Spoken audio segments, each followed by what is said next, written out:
Thank you, Joe. If you are like most of us, you remember those long, drawn-out budget dramas in Lansing where the governor and the legislature took the fight right down to and sometimes past the deadline. The good old days. Things are a lot different this year. 24-hour News 8's Rick Alvin back from the Capitol today. Rick, give us the lay of the land. You know, Sue and Brian, I was talking to a colleague in Lansing today. We were just talking about everything that's been going on in Lansing. We're both taken by how remarkable the change is at the Capitol. You can make your own judgments as to whether it's right policy or wrong policy, but the speed with which it has been implemented is something we haven't seen for decades. A stroke of a pen and a controversial sweeping tax change was made. Your taxes will not roll back as scheduled. Pension taxes will be phased in, and the Michigan business tax is gone. The Michigan business tax was a disaster. Not only was it fundamentally unfair, it was a dumb tax. The governor says it's all about creating jobs. Tax cuts without the promise of a single job or investment in the state of Michigan.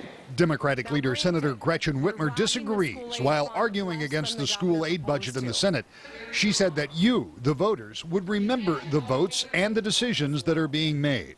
I know I won't forget the names that go up there when I see them, and you can be 100% sure that your constituents won't either.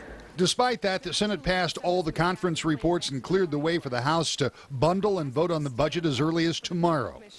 With less than 5 months under his belt as governor, Rick Snyder has made what can only be called remarkable progress, and he says it's just the beginning. Or were you convinced from the beginning you'd get this done by now? Well, I view it, Rick, as you know, I don't even look at it that way. I look at it as we've got stuff done, we're just going to keep going. What's next on the list? What's the next thing we can do? Because it is relentless positive action. This was a huge step forward.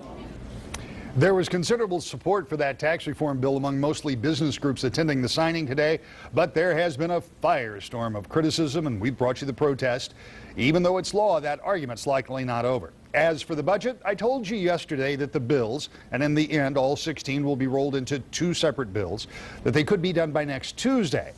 My sources are telling me now, if everything can be printed in time and if everything goes the way they expect, the budget, all except for the governor's signature, could be done by this time tomorrow evening.